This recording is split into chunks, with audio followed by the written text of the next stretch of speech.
नमस्कार, मी विशाल परदेशी. महाआखाडा महापालिकांचा मंडळी महापालिकेचं एकूणच निवडणुकीचं वातावरण हे जोरदार तापलेलं आहे आणि आत्तापर्यंतच्या एकूण घडामोडी जर लक्षात घेतल्या तर यावरती चर्चा तर होणारच.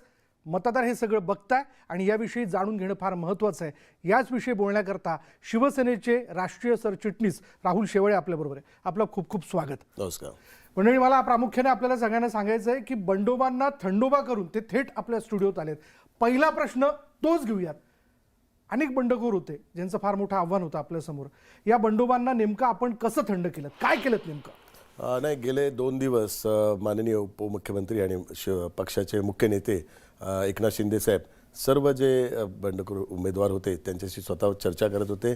त्यांना त्यांचं राजकीय नुकसान होऊ नये आणि त्यांना राजकीय न्याय मिळावा या दृष्टिकोनातून त्यांनी चर्चा केला. कारण उमेदवारी तिकीट एकालाच देऊ शकतो, बाकी इच्छुक 10-12 जण असतात, पण त्यांचं पण संघटनेसाठी एक योगदान असतं. तर कुठे ना कुठेतरी त्यांचं राजकीय नुकसान होऊ नये ही काळजी यावेळी मुख्य नेते एकनाथ शिंदे साहेबांनी घेतलं. त्यांचं राजकीय पुनर्वसन कसं होईल हे त्यांना आम्ही वेगवेगळे पर्याय दिले आणि त्याला त्यांनी अनुकूलता दर्शवली आणि त्यांनी बंडखोरी मागे घेतली. तर त्याचं महत्त्वाचं कारण आहे की यावेळी संघटनेने त्यांच्याबरोबर एक चांगली चर्चा करून त्यांना चांगले पर्याय दिले, त्यामुळे सर्वांनी सकारात्मक दुजोरा दिला. पण यामध्ये सगळ्यात जास्त कोणाचं आव्हान होतं, म्हणजे असे कुठले चेहरे होते की ज्यांना शांत करणं फारच महत्त्वाचं होतं आणि ते फार कठीण गेलं आपल्याला? आता ह्याच्यात आव्हान होतं प्रकाश सुर्वे यांचं, कारण त्या ठिकाणी त्यांच्या ठिकाणी सर्वच वॉर्डमध्ये बंडखोर जास्त होत्या. कारण प्रकाश सुर्वे ज्या ठिकाणी आमदार आहेत त्या ठिकाणी भारतीय जनता पार्टीने पण वॉर्ड मागितले ज्यांच्या वाटाघाटीमध्ये. त्यामुळे त्यावेळी ते नाराज होते की माझ्याच मतदारसंघाचे वॉर्ड ते जास्त मागतात आणि त्या जे लोकसभाचे प्रमुख आम्ही त्यांना नेमलेले आहे त्या ठिकाणी बोरवली असेल, दहिसर या ठिकाणी भारतीय जनता पार्टीने जास्त क्लेम केल्यामुळे नाराज होते. कारण 2-2.5-3 वर्षात त्यांनी त्या एरियामध्ये पक्षाची बांधणी केली होती आणि पक्षाचा कार्यकर्ता उमेदवार म्हणून तयार केला होता. त्या उमेदवाराला तिकीट न देता भारतीय जनता पार्टीला तो वॉर्ड सोडला. त्यामुळे त्यांची नाराजगी होती. परंतु त्यांची नाराजगी माननीय उदय सामंत स्वतः त्यांच्या घरी गेले, त्यांच्याशी चर्चा केली. कारण संघटनेच्या दृष्टिकोनातून त्यांची भूमिका ही अत्यंत महत्त्वाची होती, कारण त्यांच्यामुळे 10-12 वॉर्डला डिस्टर्ब होत होते. परंतु त्यांनी माननीय मुख्य नेते एकनाथ शिंदे साहेबांच्या विनंतीला मान देऊन सर्व ठिकाणी जे बंडखोर आमचे शाखा प्रमुख त्या ठिकाणी उभे होते, सर्व ठिकाणी त्यांनी माघार घेऊन महायुतीला पाठिंबा दिला. ते आहेत तुमच्याबरोबर? ते आहे, सदैव राहणार. आज आहे, उद्या आहेत आणि भविष्यात पण राहणार. प्रचारात दिसणार आहेत, निश्चित स्वरूपात प्रचारात दिसणार आणि ते सर्व महायुतीच्या उमेदवारांना निवडून आणून देणार. कारण सर्वात जास्त महायुतीचा स्कोर जर आपण बघाल तर उत्तर मुंबई आणि उत्तर पश्चिम मुंबई आणि त्या 3 लोकसभेमध्ये सर्वात जास्त महायुतीचे उमेदवार आहेत. त्यामुळे जर महापौर बनवायचं असेल तर त्याची जी दिशा आहे ती त्या 2 लोकसभेच्यातून दिशा तेथून ठरणार आहे. तुम्ही शिवसेनेचे राष्ट्रीय सरचिटणीस आहात, हेही सगळ्यांना माहिती आहे की मुंबईतल्या 227 वॉर्डचा तुम्हाला उत्तम अभ्यास आहे, कारण स्टँडिंग कमिटी तुम्ही सांभाळलेली आहे. त्यामुळे कुठे काय समस्या आहे हे तुम्हाला जवळून सगळं ठाऊक आहे. अशावेळी उमेदवारी अर्ज भरण्याकरता शेवटचे 2 दिवस राहिलेले असताना जागा वाटपाच्या बाबतीत फार ताणाताणी झाल्याचं एकूण दिसून आलं. चला, मोठा भाऊ म्हणून सुरुवातीला 55, मग 60, मग 65 असं करत करत 90 वरती अखेर पूर्णविराम लागला. हे कसं काय तुम्ही केलं? नाही, एक कठीण काम होतं खूप. कारण गेल्या 2017ला भारतीय जनता पार्टी आणि शिवसेनेने एकमेकाच्या विरुद्ध निवडणुका लढवल्या होत्या आणि भारतीय जनता पार्टीचे 84 आणि शिवसेनेमध्ये इतर नगरसेवकनी प्रवेश करून 88ची संख्या होती, जे धनुष्यबाणावर लढलेले. त्यामुळे 84 आणि 88 जर संख्या बघाल तर मेन 227ला मेन ज्या सीट्स आहेत त्याच त्यातून निघून जातात. तर अशावेळी आम्ही एक फॉर्म्युला ठरवला होता की कमळावरचे जे निशाणीवर जे निवडून आलेले नगरसेवक आहे ते भारतीय जनता पार्टीने पहिल्या लॉटमध्ये त्यांनी क्लिअर करायचे आणि शिवसेनेच्या चिन्हावर जे लढलेले आणि त्यातले 39 नगरसेवक ज्यांनी मुख्य नेते एकनाथ शिंदे साहेबांच्या नेतृत्वावर विश्वास ठेवून शिवसेनेत पुनर्प्रवेश केलेला आहे, 39 आलेत, तर ते आम्ही पहिले क्लिअर करायचे. तर त्यामुळे आणि 61 नगरसेवक जे इतर पक्षातले काँग्रेस, राष्ट्रवादी आणि मनसेचे ते आमच्या पक्षात ज्यांनी प्रवेश केला, असे 60 नगरसेवक होते ते आम्ही पहिले क्लिअर केले. 55 पासून तर भारतीय जनता पार्टी पुढे जातच नव्हती, परंतु आम्ही ठाम राहिलो की माननीय मुख्य नेते एकनाथ शिंदे साहेबांनी ह्या 60 जणांना तर शब्द दिलेला आहे प्रवेश करताना की तुम्हाला आम्ही उमेदवारी देऊ. तर त्यांचा जो शब्द आहे त्याला मान राखून तुम्ही कुठल्याही परिस्थितीत ह्या 60 जागा सोडायलाच पाहिजे. आणि चर्चा करत करत त्या 60 जागा आम्ही पहिल्या सोडून घेतल्या आणि उर्वरित ज्या जागा आहेत 30 जागा त्या चर्चेत, कारण महायुती जिंकावी हा आमचा सर्वात महत्त्वाचा उद्देश होता. 227 ठिकाणी महायुतीचा उमेदवार जिंकेल कसा, पक्ष बाजूला राहिला, उमेदवार कसा जिंकेल हा क्रायटेरिया ठेवला. त्यामुळे जिंकणारा उमेदवार त्याच्या पाठीशी दोन्ही पक्षांनी उभं राहायचं हा फॉर्म्युला ठेवल्यामुळे आम्ही ज्या 90 जागापर्यंत आलो. कारण त्या 30 जागा त्या आम्ही कशा जिंकू याचं त्यांना आम्ही प्रेझेंटेशन दिलं आणि आमचा उमेदवार तुमच्या उमेदवारापेक्षा कसा सक्षम आहे याची त्यांना पूर्ण माहिती दिल्या कारणामुळे त्यांनी त्या 90 जागा मान्य केला. काही ठिकाणी आम्ही त्यांना आमचे उमेदवार दिलेले आहेत, काही ठिकाणी त्यांचे उमेदवार पण आम्ही घेतलेले आहेत. त्यामुळे सामंजस्याने ही बोलणी झाली आणि एकमेकाला सन्मानपूर्वक तोडगा निघाला. कारण आपण पूर्ण महाराष्ट्रात वातावरण बघतायत, सगळ्या महापालिकेत काही काही ठिकाणी युती झाली पण नाही, काही काही ठिकाणी तडजोड झाली नाही, पण मुंबईत एक चांगला फॉर्म्युला ठरला आणि एक आमचं ट्युनिंग एवढं चांगलं आहे. काल पण आम्ही बंडखोरांना थांबवण्याकरता त्यांचे 4 अमित साटमजी, आशिष शेलारजी, प्रवीण दरेकर आणि अतुल भातखळकर आणि आमच्यातर्फे उदय सामंत, योगेश कदम आणि मी स्वतः आम्ही एक बंडखोरावर बंडखोरावर चर्चा केली आणि स्वतः सगळ्यांनी तिकडे फोन केला. स्वतः CM साहेब, DCM साहेब सगळ्यांनी फोन करून एकेका उमेदवाराला आम्ही काल बसवलं अख्खा दिवस. तर हे ट्युनिंग चांगलं असल्या कारणामुळे या ठिकाणी महायुतीचा फॉर्म्युला यशस्वी ठरला आहे. तुम्ही विश्वमित्र आहात असं म्हणलं जातं ह्या सगळ्या वर्तुळात. म्हणजे असा कुठलाही राजकीय नेता नाही आहे की ज्यांच्याशी तुमची मैत्री नाही. पण या सगळ्या चर्चेमध्ये आशिष शेलार तुमच्या समोर होते, जे काही गोष्टींना घेऊन खूप आग्रही असतात. तुम्ही म्हणताय सामंजस्याने, पण यामध्ये ही मैत्री तुमची आणि त्यांची असणारी मैत्री याचा कुठे फायदा झाला का? निश्चित स्वरूपात जिथं तुम्ही हक्काने सांगू शकलात त्यांना की नाही आशिषजी माझं असं म्हणणं हे तुम्ही ऐकलं पाहिजे. निश्चित स्वरूपात मैत्रीचा खूप फायदा झाला. एक वॉर्ड असा आहे की त्या ठिकाणी आशिष शेलार हे खूप आग्रही होते.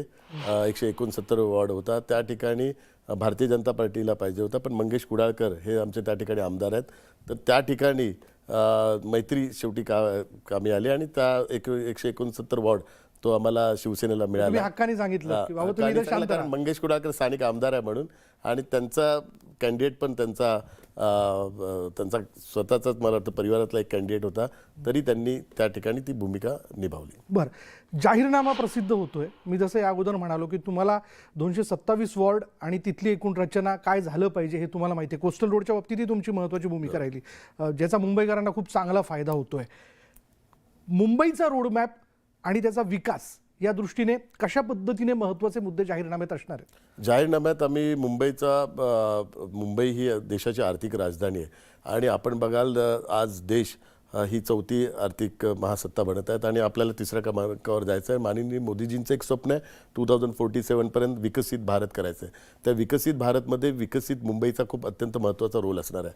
ज्यावेळी 5 ट्रिलियन आपल्याला इकॉनॉमी करायची आहे, त्यातलं नीती आयोग असेल आणि वर्ल्ड इकॉनॉमी फोरम असेल यांनी सांगितलं की 1.5 ट्रिलियनचं मुंबईतच पोटेन्शियल आहे, मुंबई आणि MMR रिजनमध्ये.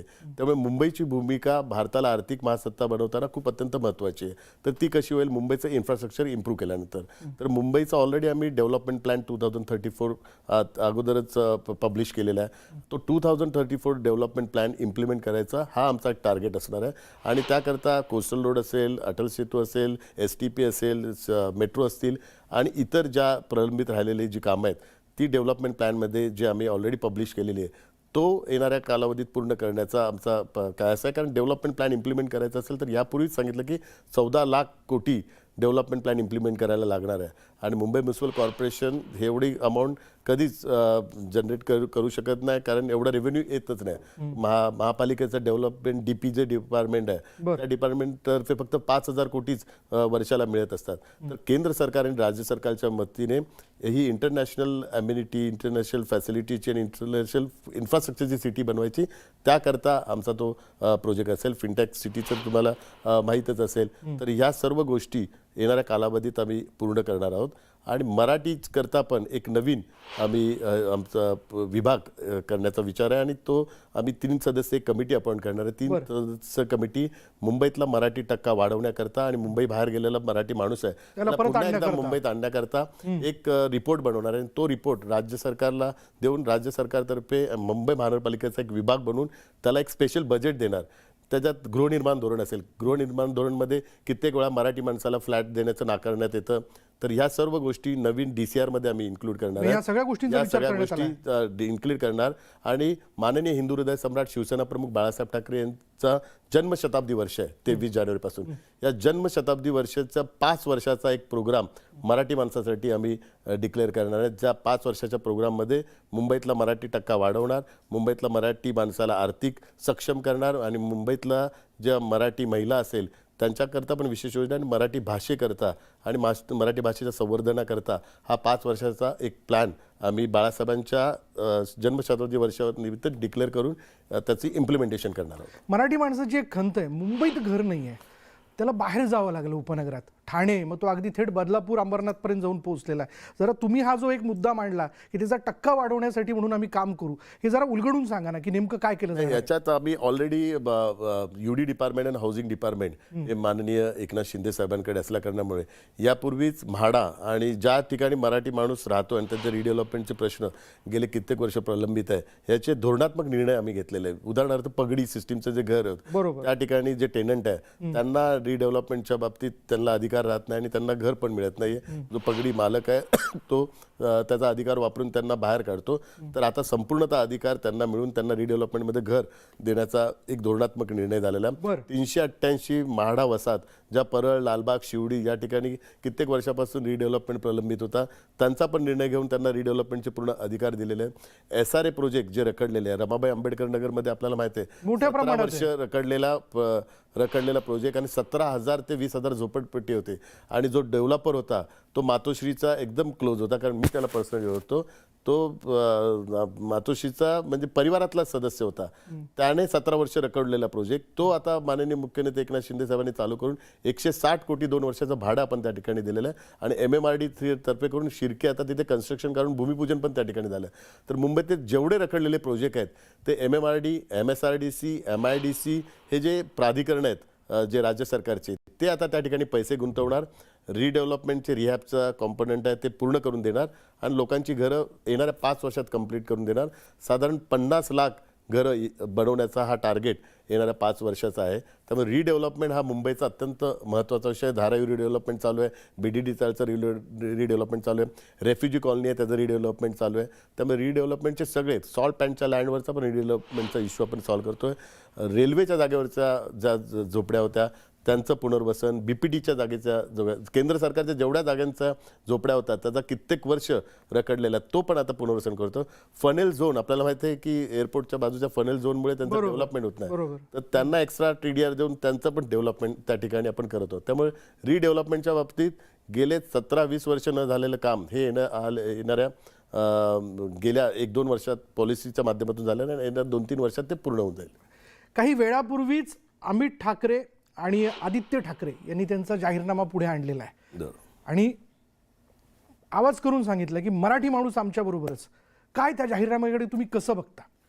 त्या जाहीरनाम्याचा अभ्यास करायला पाहिजे, नीट अभ्यास करून जाहीरनामा नाही त्यांनी एक प्रेझेंटेशन दिलं. तर त्यामध्ये आदित्य ठाकरे तर आता आमदार आहेत, अमित ठाकरे त्यांचा पराभव झाला, त्यांना केंद्र सरकार आणि राज्य सरकारच्या बाबतीत परवानग्यांच्या बाबतीत माहिती नसेल आणि केंद्र सरकार आणि राज्य सरकार केंद्रामध्ये पण माहितीचं सरकार आणि राज्यात पण माहितीचं सरकार आहे. आता उदाहरण मी सांगतो, 700 स्क्वेअर फीटचं त्यांनी मोफत त्याला असेसमेंट टॅक्स मालमत्ता कर नसणार.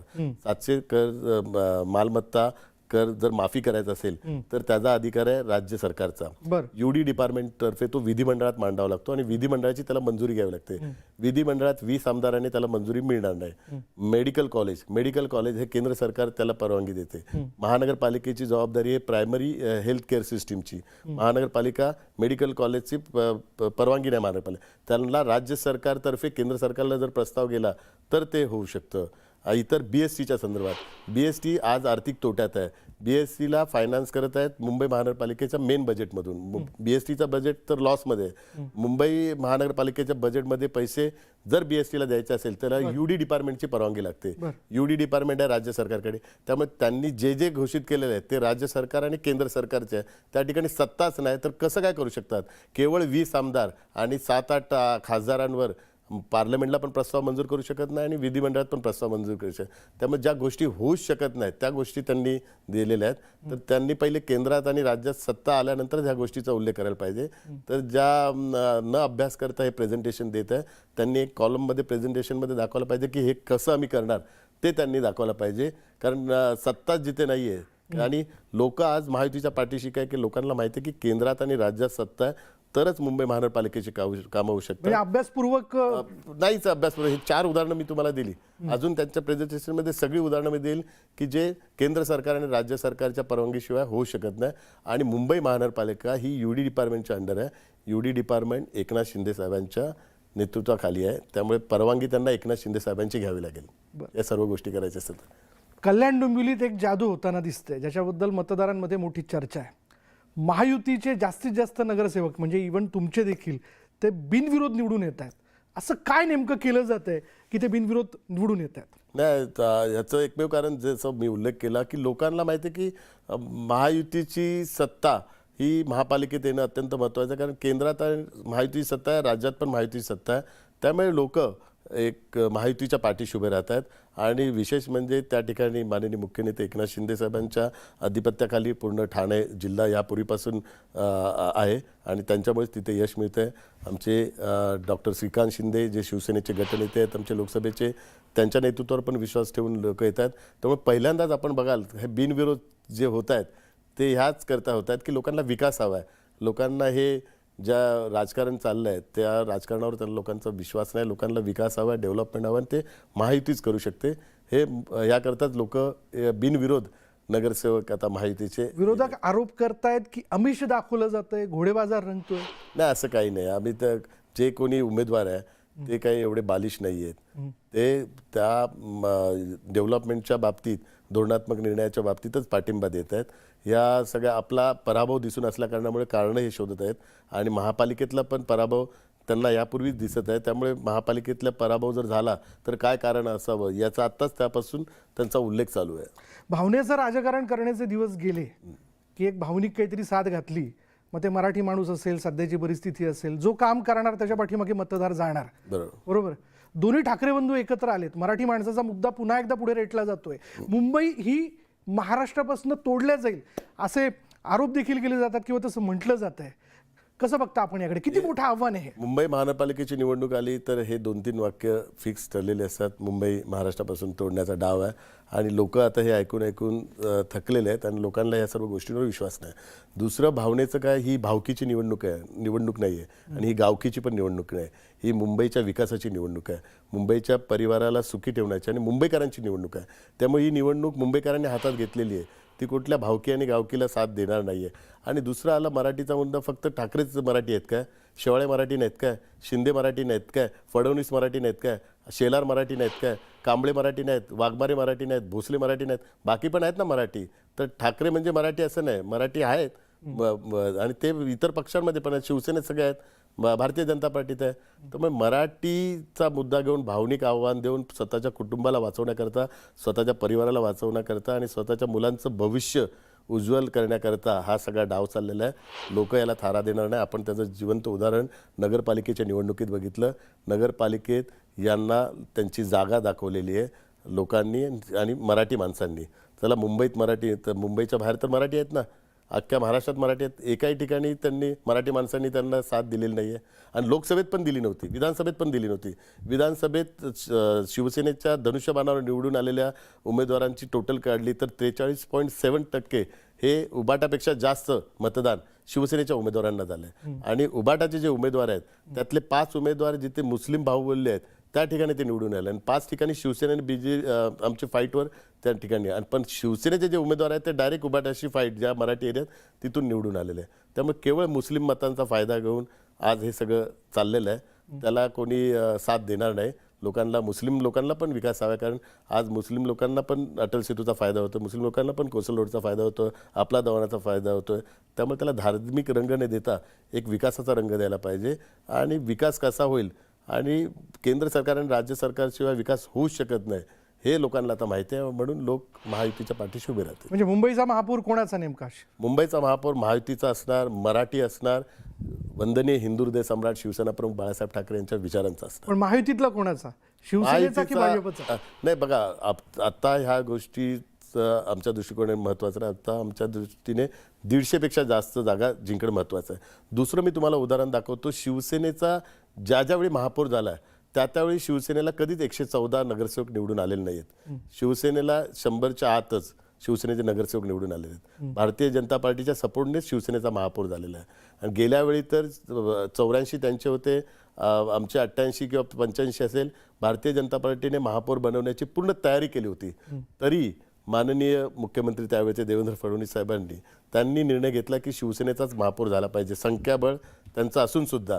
आणि प्रत्येक वेळी बीजेपीच्या सपोर्टने महापौर झालेला आहे. कधीच स्वतःच्या सिंगल वोटिंगने कधीच शिवसेनेचा महापौर झालेला नाही. तुम्ही सुचवताय राहुलजी की यंदाही तेच घडेल? नाही, आता हे सांगतोय, ही परंपरा आहे, म्हणजे ती परंपरा कायम राहील असं वाटतं. त्याबद्दल मी बोलू शकत नाही. पण तुमची इच्छा आहे, तुमचा आग्रह तसं व्हावं. इच्छा प्रत्येकाचीच असते, पण ही परंपरा आहे.